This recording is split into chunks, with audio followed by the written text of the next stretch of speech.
गांधी जी का जन्म 2 अक्टूबर 1869 को गुजरात के पोरबंदर में हुआ था। उनके पिता का नाम श्री करमचंद गांधी था और माता का नाम श्रीमती पुतलीबाई था। उनके पिता करमचंद गांधी कठियावाड़ रियासत के दीवान थे। महात्मा गांधी ने अपनी आत्मकथा सत्य के साथ मेरे प्रयोग में बताया कि बाल्यकाल में उनके जीवन पर परिवार और मां के धार्मिक वातावरण और विचार का गहरा असर पड़ा। राजा हरिश्चंद्र नाटक से बालक मोहनदास के मन में सत्य निष्ठा के बीज पड़े।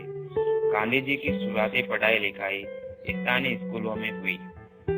वो पहले पोरबंदर के प्राथमिक पाठशाला में पढ़ाई किया करते थे और उसके बाद राजकोट स्थित अल्बर्ट हाई स्कूल में पढ़े।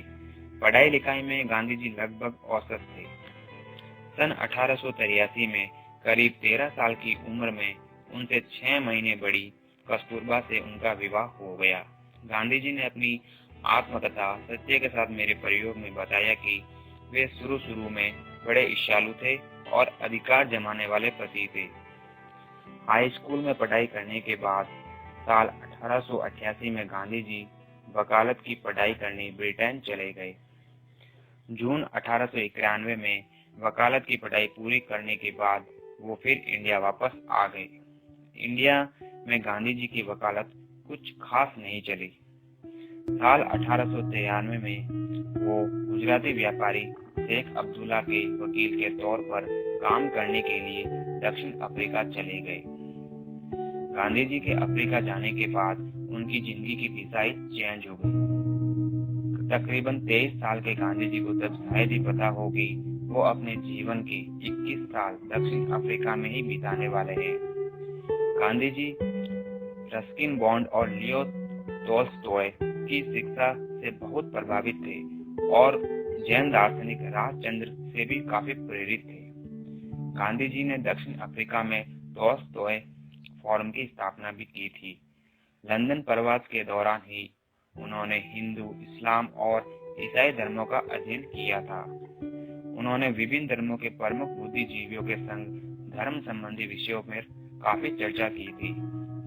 गांधी जी ने दक्षिण अफ्रीका में प्रवासी भारतीयों के अधिकार और ब्रिटिश शासकों की रंग भेद नीति के खिलाफ सफल आंदोलन किए। दक्षिण अफ्रीका में उनके सामाजिक कार्यों की गूंज भारत तक पहुंच चुकी थी। सन 1915 में जब गांधी जी वापस भारत लौटे थे, तब उनकी आगवानी के लिए मुंबई के कई प्रमुख लोग उनके स्वागत के लिए वहां पर पहुंचे थे। इस प्रमुख लोगों में गोपाल कृष्ण गोखले भी थे, जिन्हें गांधी जी अपना राजनीतिक गुरु मानते थे। गांधी जी की भारत वापसी में के पीछे गोखले जी की अहम भूमिका थी। भारत आने के बाद गांधी जी ने मई 1915 में गुजरात के अहमदाबाद में सत्याग्रह आश्रम की स्थापना की थी। भारत आने के बाद गांधी जी ने देश के विभिन्न हिस्सों में होने वाले सार्वजनिक कार्यक्रमों में शामिल होना शुरू किया। भारत में उन्होंने अपनी महत्वपूर्ण राजनीतिक कार्रवाई 1917 में बिहार में चंपारण से नील आंदोलन की शुरुआत से की। नील की खेती करने वाले किसानों को गांधी जी ने कष्टकारी ब्रिटिश कानून से मुक्ति दिलाई। 1917 में अहमदाबाद में हैजा के प्रकोप की वजह से उन्हें अपना आश्रम साबरमती ले जाना पड़ा, जहां वो आज भी स्थित है। महात्मा गांधी के गुरु गोपाल कृष्ण गोखले जी की साल 1915 में मृत्यु हो जाने के बाद सबसे बड़े भारतीय नेता बाल गंगाधर तिलक बने। बाल गंगाधर तिलक का 1920 में निधन होने के बाद गांधी जी सबसे बड़े नेता के तौर पर उभरे। सन 1919 में जालियांवाला बाग में हजारों निहत्थे भारतीयों की नरसंहार के विरोध में गांधी जी ने ब्रिटिश सरकार से मिले इनाम और इकराम वापस कर दिए। सारे इनाम ब्रिटिश सरकार को वापस कर दिए। ब्रिटिश सरकार के रॉलेट एक्ट के खिलाफ उन्होंने सवज्ञा अवज्ञा आंदोलन की शुरुआत की थी। सितंबर 1924 में गांधी जी ने हिंदू मुस्लिम एकता के लिए 21 दिनों का उपवास रखा था। मार्च 1930 में गांधी जी ने अपने जीवन की सबसे महत्वपूर्ण यात्रा दांडी मार्च शुरू की थी। नमक सत्याग्रह के नाम से मशहूर गांधी जी की 200 मील लंबी इस यात्रा के बाद उन्होंने नमक न बनाने के ब्रिटिश कानून को तोड़ दिया था। साइमन कमीशन की रिपोर्ट के आधार पर ब्रिटिश सरकार ने भारत के स्वराज की मांग पर विचार के लिए गोलमेज सम्मेलन का आयोजन किया। भारत में संवैधानिक सुधारों पर चर्चा के लिए गांधी जी ब्रिटेन में हुई गोलमेज सम्मेलन में शामिल हुए।